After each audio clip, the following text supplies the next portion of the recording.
Asanteni sana. Sasa tumefika climax.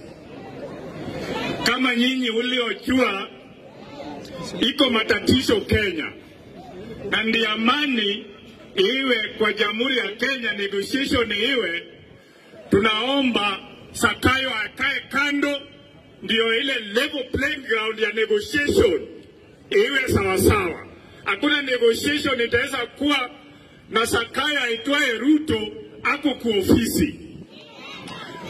Juzi alinena akisema anataka kutatua shida ile iko Southern Sudan. Utatuataye aje shida ako Southern Sudan na we ako kwako msara ijaingia kwa walimu. Hapa unga bei kali. Hapa hata school fees hakuna. Kwa hivyo Zakayo naomba akae kando, ashuke ndio Kenya iendelee. Mimi